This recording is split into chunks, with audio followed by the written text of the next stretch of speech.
आप देख रहे हैं इंडिया टाउन न्यूज, भारत की बात, एक साल बेमिसाल। नमस्कार, इंडिया टाउन न्यूज देख रहे हैं आप और मैं मुस्कान शाह स्वागत करती हूं आप सभी का हमारे खास बुलेटिन न्यायधानी की नब्ज में। खबरों का रुख करने से पहले आइए एक नजर डालें हेडलाइंस की ओर। कोयला खदान में हुआ बड़ा हादसा, चलती ड्रिल मशीन में लगी आग, हादसे में एसईसीएल को लाखों का नुकसान।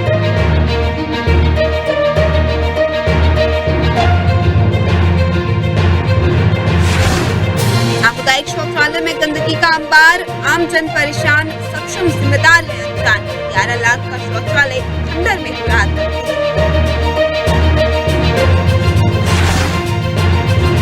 सवालों के घेरे में महिला एवं बाल विकास विभाग, 60% गर्भवती महिलाएं हैं कुपोषण की शिकार। कुपोषित मां की वजह से नवजात भी प्रभावित। ग्राम चपोरा में फर्जी एसबीआई बैंक का हो रहा था संचालन, बैंक में नौकरी देने के नाम पर हुई लाखों की ठगी। पुलिस ने 3 लोगों के खिलाफ किया अपराध। ब्लाइंड मर्डर केस की सुलझी गुत्थी, नौकरानी का बेटा निकला कातिल, पैसों की लालच में की थी हत्या।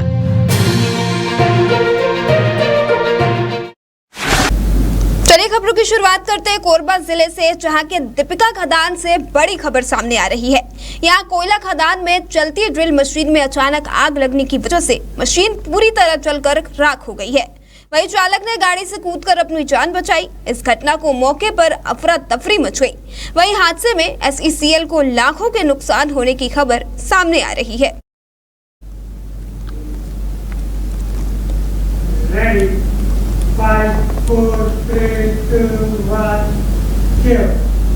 प्रधानमंत्री नरेंद्र मोदी स्वच्छता मिशन का अभियान चलाकर पूरे भारतवर्ष में घर घर स्वच्छता का संदेश देकर स्वच्छ भारत का सपना दिए जा रहे हैं, जिससे आम जन के बेहतर स्वास्थ्य हितों की सुरक्षा हो सके। इसके बावजूद आदिवासी अंचल नगर पंचायत मरवाही को बीते 1 साल अस्तित्व में आए हो चुका है, लेकिन नगर पंचायत मरवाही में बदहाली की तस्वीरें बदलने का नाम नहीं ले रही, जिसके कारण नगर पंचायत मरवाही में लोग शासन प्रशासन को कोसते नजर आ रहे हैं। दरअसल नगर पंचायत मरवाही कार्यालय के बगल में ही लाखों रुपयों से बना सामुदायिक शौचालय अपनी दुर्दशा में आंसू बहाने को मजबूर है। जहाँ गंदगी का अंबार है, यहाँ गंदगी का आलम ये है कि शौचालय में आवारा मवेशी का ठिकाना रहता है, के कारण यहाँ गोबर कीचड़ भरा रहता है। दूर दराज से आने जाने वाले महिलाओं को शौचालय में आने जाने में काफी परेशानी का सामना करना पड़ता है। यहाँ से गुजरने वाले मुसाफिर यहाँ के बदहाली को देखकर यहाँ जिम्मेदार जनप्रतिनिधियों को कोसते नजर आते हैं। शौचालय ही नहीं, नालियों की भी वही स्थिति है, और शौचालय की स्थिति जो नगर पंचायत के बगल में बना हुआ है उसकी स्थिति तो ये है कि आपको साप्ताहिक बाजार शुक्रवार के दिन अगर आएंगे, वहाँ पे छोटे छोटे व्यापारी दुकान लगाए रहते हैं। गंदगी का इतना आलम है, मेरा भी भतीजा वहाँ दुकान लगाता है, मैं वहाँ टॉयलेट जाता हूँ तो दरवाजे से लौट के आना पड़ता है, इतनी गंदगी महसूस होती है। नगर पंचायत को आए 5-6 महीने हो गया, कम से कम नगर पंचायत के बगल में है, तो सीएमओ साहब या नगर पंचायत के जो भी अभी मनोनीत सदस्य हैं, इनको थोड़ा सा ध्यान देना चाहिए। और जब तक हम स्वच्छता पे ध्यान नहीं देंगे, हमारे नरेंद्र मोदी जी की जो स्वच्छता अभियान है, अभी 15 पखवाड़ा मनाए थे स्वच्छता पखवाड़ा दिवस के रूप में, तब भी मैं बोला था गंदगी के बारे में। आज भी वही स्थिति है। अगर ऐसी स्थिति रहेगी तो ये स्वास्थ्य के लिए नहीं, नगर पंचायत के लिए भी अच्छा नहीं है, आम नागरिक के लिए तो है ही नहीं है, किसी के लिए भी अच्छा नहीं है। गौरतलब है कि भारत के प्रधानमंत्री नरेंद्र मोदी के स्वच्छ भारत मिशन को लेकर छत्तीसगढ़ के मुख्यमंत्री विष्णुदेव साय आम जन के बेहतर स्वास्थ्य हितों की सुरक्षा के लिए प्रतिबद्ध है। तो वहीं कांग्रेस प्रवक्ता ने बीजेपी की सरकार पर टिप्पणी करते हुए कहा कि भाजपा के शासनकाल में उनकी एकमात्र उपलब्धि ये 11 लाख का शौचालय बनवा कर देना ही था। उन्होंने आगे कहा कि भ्रष्टाचार प्रदेश में अपने चरम सीमा पर है। देखिए, यहाँ भ्रष्टाचार पूरी चरम सीमा पर है। और ये शौचालय के बारे में आपको बता दूं, जब बीजेपी की सरकार थी, 15 साल बीजेपी की सरकार थी, तो बीजेपी की सरकार की एकमात्र उपलब्धि ये शौचालय थी। रमन सिंह 15 साल मुख्यमंत्री थे, हेलीकॉप्टर से आते थे, घूमते थे और चले जाते थे। 1 रुपया कभी मरवाही को उन्होंने नहीं दिया। केवल ये 11 लाख का शौचालय उनके द्वारा दिया गया था, लेकिन वो शौचालय की जो स्थिति है आप देख सकते हैं, ये बद से बदतर है। नगर पंचायत बन चुका है, अध्यक्ष भी अभी नए नए बीजेपी के बने थे, सीएमओ साहब यहाँ बैठते हैं, लेकिन सामने उनका ऑफिस है और वहाँ सुविधा नहीं दे पा रहे हैं, साफ सफाई नहीं कर पा रहे हैं। इससे ज़्यादा दुर्दशा और क्या हो सकती। एक स्थानीय से जब हमने बात करनी चाहिए तो उन्होंने बताया कि शौचालय खुलने के बाद केवल 1 महीने ही उसका मेंटेनेंस किया गया, उसके बाद से तो अब वह बंद ही पड़ा हुआ है। अब खुद सुनिए स्थानीय युवक ने क्या कुछ कहा। राइट, तो सब पूछते हैं शौचालय चालू है क्या, हम लोग बता देते हैं कि नहीं है भैया, यहाँ कुछ नहीं है, गंदगी सिवा अंदर जाने लायक नहीं है, पानी की व्यवस्था तो है ही नहीं है यहाँ। केवल जब चालू हुआ है 1 महीने चला है, उसके बाद सब व्यवस्था बिगड़ गई। वहीं मुख्य नगर पालिका अधिकारी से जब हमने इस संबंध में बात की तो उन्होंने कहा कि इस संबंध में तमाम जानकारी उनके संज्ञान में है। उन्होंने ये भी कहा कि शौचालय टंकी की व्यवस्था और पानी की व्यवस्था करना है, जिस पर वे काम कर रहे हैं। देखिए, उसकी साफ सफाई की जा रही है और अभी तैयारी है, उसमें टंकी जो है बैठाना है, पानी की व्यवस्था करना है। तो पानी की व्यवस्था की टंकी के लिए भी हमने ये तैयारी कर ली है और उसकी साफ सफाई जो है पूरी तरह से अच्छे से की जाएगी। कहीं न कहीं भारत के प्रधानमंत्री नरेंद्र मोदी स्वच्छ भारत मिशन चलाकर पूरे भारत देश को साफ सुथरा बनाने में लगे हुए हैं। उसके बावजूद जिला गौरेला पेंडा मरवाही के नगर पंचायत मरवाही की आप बात करें तो यहाँ की शौचालय में बद से बदतर स्थिति है। यहाँ आने जाने वाले मुसाफिरों को बहुत ही परेशानी का सामना करना पड़ता है, खासतौर यहाँ पर महिलाओं को काफी परेशानी का सामना करना पड़ता है। अब देखने वाली बात यह होगी कि यहाँ के अधिकारी कर्मचारी कब तक इस बात पर संज्ञान लेते हैं। गौरेला पेंडा मरवाही से चंद्रसेन पटस्कर। खबर शक्ति जिले के छपोरा में संचालित फर्जी एसबीआई बैंक मामले में 3 लोगों के खिलाफ पुलिस ने अपराध दर्ज किया है। आरोपी मालखरौदा थाना क्षेत्र के ग्राम छपोरा में फर्जी तरीके से एसबीआई बैंक का संचालन कर रहे थे, जिसके लिए उन्होंने कई बेरोजगारों को भी निशाना बनाकर बैंक में नौकरी देने के नाम पर लाखों रुपए की ठगी की है।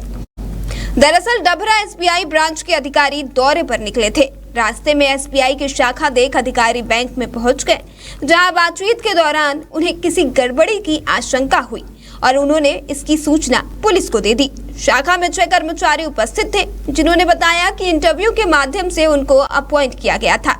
बाकी कर्मचारियों को उक्त शाखा में ट्रेनिंग के लिए भेजा गया है। मामले में पुलिस की टीम ने स्टेट बैंक के शिकायत के आधार पर कार्रवाई शुरू करते हुए 3 लोगों के खिलाफ अपराध दर्ज किया है।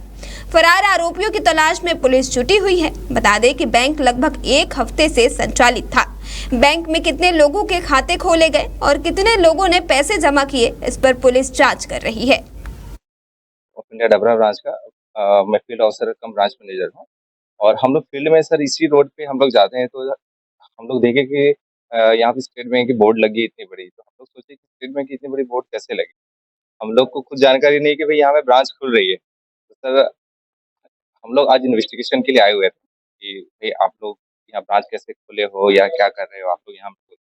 तो यहाँ के स्टाफ लोग से हमने पूछने की कोशिश की कि भाई आप लोग की रिक्रूटमेंट कैसे हुई। तो सर उन्होंने थोड़ा सा टाल मटोल के थोड़ा इधर उधर से बात किया, नहीं कभी उन्होंने फॉर्म भर के। मालखरौदा थाना क्षेत्र अंतर्गत पूरा एक गाँव जहाँ पर एक एसबीआई का ब्रांच खोला गया था, जिसे फर्जी बताया गया और इस संबंध में एसबीआई डभरा के द्वारा जांच की गई थी, उनके अधिकारियों के द्वारा जांच की गई थी। इस बैंक में 6 कर्मचारी नियुक्त किए गए थे और उसमें जो भी बैंक के संसाधन होते हैं सभी स्टैब्लिशमेंट वहाँ पे पूर्ण पाए गए थे और साथ ही फर्जी तरीके से कूट रचित दस्तावेज जो बैंक के होते हैं। ऑफलाइन फॉर्म डाली थी जिसमें से मेरा चयन हुआ, ऑफर लेटर आया था जिसमें मेरा नियुक्ति हुआ था और यहाँ छपेरा में ज्वाइनिंग का वो दिया था, ट्रेनिंग सिखाएंगे, बैंक का काम सिखाएंगे करके। यहाँ आए तो पता चल रहा है कि ये और इसी के साथ वक्त हो चला एक छोटे से ब्रेक का। खबरें और भी है, बने रहे इंडिया टाउन न्यूज के साथ। बस्तर की बहार से लेकर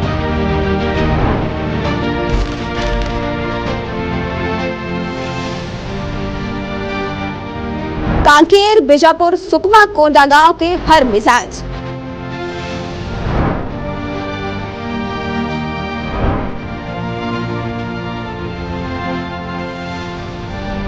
नारायणपुर और दंतेवाड़ा की भी हर खबर पर होगी खास नजर।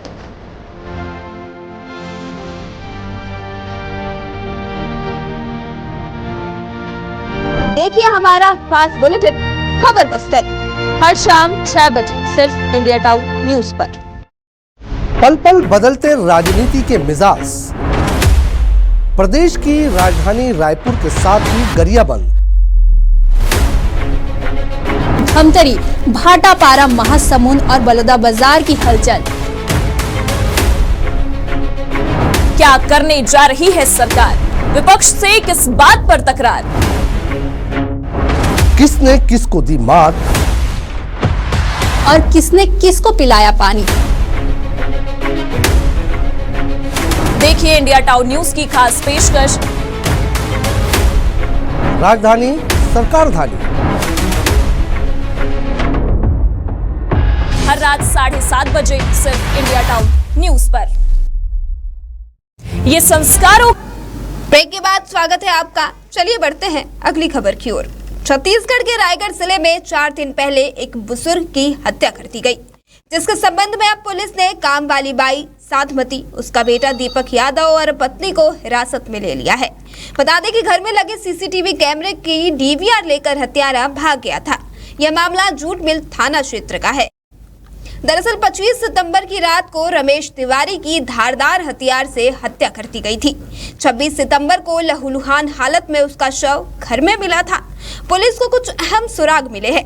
ठेकेदार रमेश तिवारी की हत्या मामले में रायगढ़ पुलिस को बड़ी सफलता मिली है। इस मामले का खुलासा करते हुए प्रेस वार्ता में एसपी दिव्यांग पटेल ने जानकारी दी है। उसका साथ उसके सर पे मारा गया वगैरह, वो ब्लाइंड स्पॉट टाइप से था। वहाँ पे कोई सीसीटीवी कैमरा वगैरह कवर नहीं करता था, तो आरोपी को ये भी पता था कि सीसीटीवी कैमरा कहाँ कवर करता है, क्या चीजों को कवर करता है, क्या चीजों को नहीं कवर करता है। जिले में कुपोषण की स्थिति बेहद गंभीर है, जहां 60% गर्भवती महिलाएं और 55% नवजात शिशु कुपोषण के शिकार हैं। यह चौंकाने वाला खुलासा कोरबा के मुख्य चिकित्सा एवं स्वास्थ्य अधिकारी सीएमएचओ द्वारा किया गया है, जिसे बाल एवं महिला विकास विभाग कार्यशैली पर गंभीर सवाल खड़े हो गए हैं। देखिए कोरबा जिले से हमारे संवाददाता राजेश शर्मा की यह खास रिपोर्ट।